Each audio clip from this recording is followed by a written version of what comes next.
parents who you think have post-traumatic stress disorder? Are there any pointers on how to communicate with them more effectively? I feel like I can get caught on the wall, this sense of paranoia going on. And I'm not sure how to communicate that you care and that it's safe and all that without it being patronizing. Sure, so she's wondering how to communicate with parents who may have post-traumatic stress disorder in a way that it becomes collaborative. First, can you tell me what do you do? What's your role? We both work in special ed, so we work with a lot of families in the military. And sometimes it's suspected, of course, and you want to be able to have a nice, good meeting and get stuff. So there's two things about that. One is special education for children who have military parents is a very threatening, scary environment for a couple of reasons. One is they don't always understand what it is because they get different information at different schools. So they could have had a really bad experience someplace, and then you're trying to have a good experience, but they're not going to remember that, right? The second thing is that it can impact their career. And the stories about that lots of times are mostly a myth, but it's what they hang on to. Because kids who have IEPs or special education needs, depending on what the specialty level is, what the intensity level is, what the diagnosis is that puts them into that category of needing special education or IEPs, it can impact whether or not they can have a certain duty station. So some kids who have high level or high intensity needs for special education, like a child who is on the autism spectrum disorder, they would not be able to go overseas. They may not even be able to go where this is an Army town, so there's smaller Army bases in the middle of the country. They may not be able to go there. It has to do with the school system. There's a category system, 0 to 5, 1 to 5.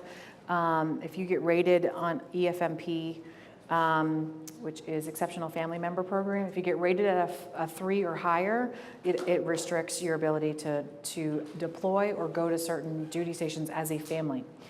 It can restrict your deployment if you are a key piece that keeps that family going, even if you have a family care plan. So it is scary. So you're kind of up against a wall. One of the things I would encourage is that you just bring that to the room. You just say, look, I've noticed, I can see that this seems concerning for you, or you seem to kind of want to step back, or that there's a trust issue here. Can we work on that? Like, let's work through that. Talk to me about that. I'm really here to help your child learn and get through school. And listen to them, because they may, and a lot of it can be a myth, because lots of times we can get them to duty stations that they need. We just need to make sure we have all the right information. But what happens is sometimes people want to go to duty stations and they haven't reported that a family member is having a medical issue, and then it gets reported too late, and now the trust is gone, and who's making all those decisions? And so they just automatically say, well, you can't go there now. It happens much more for the enlisted folks than it does for the officers, so find that out as well. What's their rank? How do they feel about their unit? How do they feel about their command? And then I would just talk about it, because that's what's happening. That's what you're running into, would be my guess. Another thing that I hear a lot is from active duty servicemen that most likely have PTSD, but they don't want to admit to it, and they don't want to get the help because they're afraid that will affect their career. Right. Mm-hmm. And then that in turn affects the whole family because they're not getting the treatment that they need. Right, so the avoidance from getting treatment can definitely impact the family. It'll definitely impact those really difficult conversations at IEP meetings. My other suggestion might be is actually, if you know that might happen with a family, or you're sensing that that's happening at the meeting, try and have that conversation offline without everyone. The third thing there, and this is really just my anecdotal opinion here, but most people who go in the military are very successful, task-oriented, driven people. And so what are kids supposed to do? What's their task? Get through school, right? And do it well, right? There's one option. And so if that one option is now impeded, it can really feel like I did something wrong. I've been deployed too much, or I had problems in school, now my kids have problems in school. So there can be a bit of a blame or kind of that real insecurity that may come up, and most military folks aren't going to want to really talk about that in a group for sure. So there may be something happening with that. Sure. And we can help with that too at at the Military Family Clinic, we don't just have to see a certain diagnosis or thing. So if you've got families that you know are really struggling through this IEP process, or they've just transitioned in and your school does things differently than the other IEP school did, send them to us. We can have those conversations.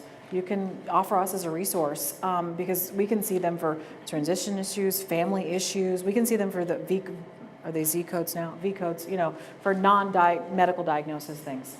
Yeah, and also the NCLEX on. Yeah, the NCLEX. Mm-hmm. Yeah. Although that myth is still there that's not. I continue to hear that. Like, I can't talk to those NCLEX people. I'm like, yes, you can. So we have to get that out of the shoe. But you're right, the NCLEX can be real helpful. And if you have an NCLEX that's familiar with the school systems or the IEPs, which happens a lot, then they can help support that process. Yeah. Or the school liaison officers on base. Oh yeah, school liaison officers. Yes, I forget about them. Thank you. They're wonderful. But also, if there's a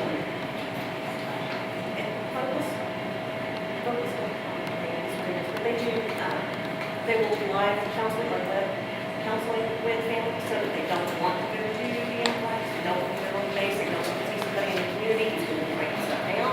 They can do their own one. And Excellent information. I didn't hear all that, so I can't repeat it, but thank you for sharing that with her. let me find the actual accurate website. Okay. It's focus, but it's family, it's for military. Oh, the focus through the Family Support Center. Well, it's at UCLA? Yes, it is. Yes, okay, that's, Don't know the name of it either. Yep, one more hand. I was thinking of writing, but I think you asked like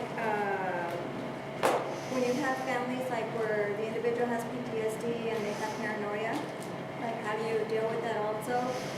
All the information is great, but my brain, also goes with it. It also depends on where the paranoia is about. Always, finding out what is it. What's the paranoia about? Yeah. Because even at that, like, it's hard. This is not something that's going to change overnight, so they have to find a way to be able to start, taking baby steps. But I think Yeah. safety plans coming up and letting them figure out, okay, if I'm going to approach this, because I need to be able to start moving forward, it's like, what can you do to make sure that you're okay or your bases are covered before they go to the activity?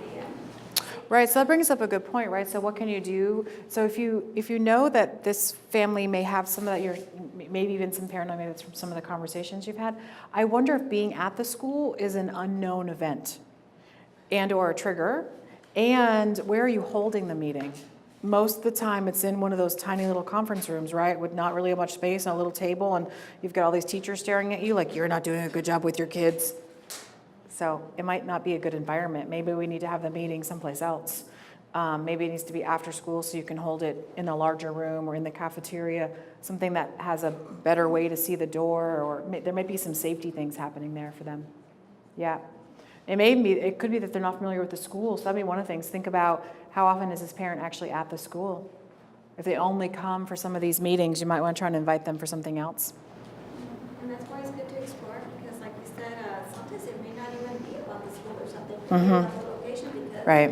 I know that a lot of veterans also with PTSD, when I used to work with veterans, their thing is that they have to sit in a certain place in a room, and Right. they always have to have their back to a wall and be able to scan the entire room, otherwise they can't sit. Yeah, many folks like to have that safety perspective, the ability to scan the room and see the perimeter and know how they need to react if X, Y, and Z occurred. Yeah, so maybe it has to do with location and environment. Okay. All right, so talking to kids about post-traumatic stress disorder.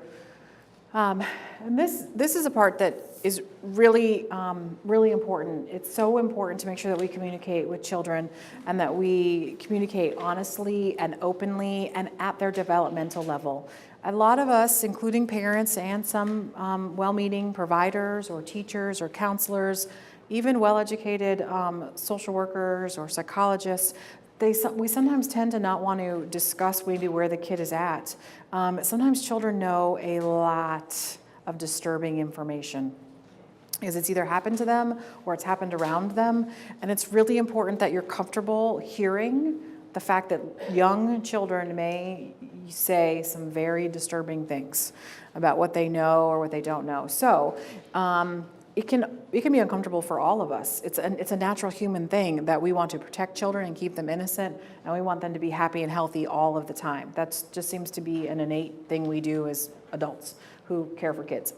So if you are experiencing conversations with kids who have experienced PTSD, either they have had something happen to them or they live around it, make sure you are involved in supportive situations. Make sure you have supervision or peer support or your own therapy going on, because listening to children's pain, I think, is much more impactful than adult pain at sometimes. I find it is. I can listen to adults talk about stuff that's going on with them so much easier than kids, and I work with kids all the time, and I enjoy working with kids clinically, but their pain just seems to have a different frequency to it, and so I'd really encourage that you have your own support.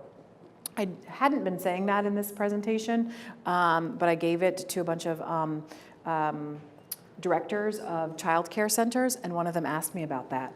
They were like, I do have a kid who is telling me about what's going on in their life, and I cry every day. So I just was like, we need to talk about that. So it's really important, especially if those of you who work in schools, if you know that kids may be talking about their experiences to aid workers or teachers or lunchroom or janitors, actually, are two people that don't really get a lot of support from the counseling world in schools, but the lunchroom attendants and the janitors lots of times hear really difficult things from their kids. And some schools use those two areas as like work hours, like, well, you need a job to do, or you need to be a leader, or you're kind of in trouble, so you're gonna go after school and help sweep the floor. Those kids with the behavior problems may be paired up with your lunchroom teachers or your janitors, so just watch out for those people as well. So talking to kids about PTSD, I was able to find this wonderful little graphic. It is from PTSDkids.org, and just what I just said, be honest. It's really helpful if you already know a little bit of the story of what's going on, or you may already know the kid's developmental level or what they may know about the situation. But if you don't know that, and you know you're meeting with a kid who's experienced something awful, or you believe that they're experiencing someone else's PTSD, be honest about that. So your mom and dad wanted me to talk to you because dad told me that he experienced some things when he was deployed that were really bad. Tell me about, what do you know? Because I don't really know much. Can you tell me about that? Just go ahead and be honest with them that all you have is this little piece of the pie, and what you want to know is more, and you want to hear from them about what that is. The other part about being honest is kids can ask some really crazy questions. So early on in my career, I worked for a children's hospice program, and it was wonderful. We worked with kids and families that were chronically ill. And so I had this family I'd been working with for quite a while, and the older boy had a terminal illness, and the younger boy was 3 or 4, and he had gone to kindergarten for the first time. And on his first day back from kindergarten, he came home. This mom was wonderful. This little boy knew all the names to his big brother's diseases and all of the medical equipment, and he helped with all kinds of stuff. So mom was very inclusive and really helped him to be developmentally appropriate with the level of things that were going on at home, because by the time I got involved with the family, the older boy was really quite sick. So anyway, the younger boy goes off to kindergarten, comes home, sits his mom down on the couch like they're going to have one of those important conversations that mom has done with him a bunch. They sit down on the couch. He goes, Mommy, I really need to talk to you about something. They sit down on the couch to have an important conversation, and the little boy says, my new friend at school told me that his little brother came from Kentucky. Mommy, where did I come from? So she went right off into the birds and the bees. Like, she missed the part that he said, my little friend said he came from Kentucky, and all she heard was, where did I come from? And so this really well-educated, really well-meaning mom who was really good at making sure that her kids had like knowledge and ability to make decisions started talking about like the birds and the bees. Well, mommy and daddy, blah, blah, and you came home from the hospital. And so I guess halfway through her like just dialogue of stuff, she realized that his eyes were like bigger and bigger and bigger and bigger. And she was like, so what did you mean by that? And he looked at her and went, well, they're from Kentucky. Am I from Kentucky? And she was like, oh. no, sweetie, we've lived in this house the entire time you've been born, and this is Jacksonville, Florida. Like, so he had no need to know about the birds and the bees. He only wanted to know about where he was from. Because his little friend he had just met at kindergarten was from Kentucky, and he had no idea what Kentucky was. And in fact, when I met him, they had just gone out to KFC for chicken. And so he was like, I think my friend is from the chicken place. And I did not know this story yet. And I went, your new friend at school is from the chicken place? And I could see Mom in the background starting to laugh. And I was like, there is something going on here. And I was like, okay, buddy, tell me more about that. And then he just told me this whole story. And it was hilarious. I really wish we had taped it. So my point about that is make sure when you're being honest with kids that you're really figuring out what it is they want to know. And that's really, you can just ask that, right? If they come off with something from left field that may not even be shocking, it just might be, where am I, my friend's from Kentucky, right? Where am I from? What do you mean by that? Like, ask them, what do they mean by that? Tell me more about that. How do you think I can answer that question for you?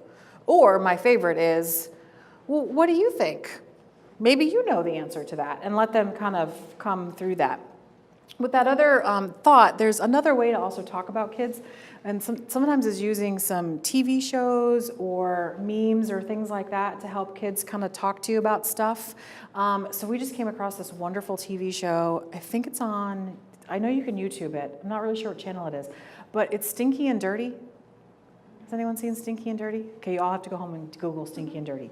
But I'm gonna tell you what it is. So it is a dump truck and a backhoe. And their little theme is, let's think about it. And so they come across all these problems, and then they say, let's think about it. And so they teach the kids to problem solve, which is a really wonderful way to talk about difficult things. And they talk about some really difficult things, actually. In one of them, someone gets hurt. In another one, someone is scared. And the one we just watched the other day, it had something to do with being lost. And so those are some pretty hefty ideas, but it's all about the dump that that Stinky lives in, and the construction site that dirty. But so it's wonderful. It's really, really cute. It's a great little show, Stinky and Dirty. So age-appropriate language, and don't give too much detail. If kids want more detail, they will tell you. They'll say something like, I don't understand that, or they'll look at you with that like blank face, like I didn't connect the dots yet. So try and be short and concise. And that's true even if you have the unfortunate job of telling a child that is not some bad news, something that is difficult to share or something that's happened. Just give them a little tiny nugget of that. And also don't try and cover up the fact that it's fine. Because it's not fine. The things they deal with at home are probably not fine. The fact that they haven't slept all night long because dad's been up all night with nightmares or whatever, that's not fine. And it's absolutely okay to sit with a child in a difficult situation, feeling frustrated and sad and scared and mad, and we do not have to fix that for them. Because if they're with you, the one thing we have to fix is their safety, and if they're with you right then, they're safe. Okay, so remember that we don't have to fix their feelings. We need to make sure they're safe. Now, that may mean for some of you, some of the stories we may hear, it may mean that we have to take some action kind of after that interaction, right? If we need to ensure ongoing safety, then we're all mandated reporters and we have to do something about that. But you don't have to do that right then. When a child is talking to you, you're having to talk to them about something, you can just sit with that feeling.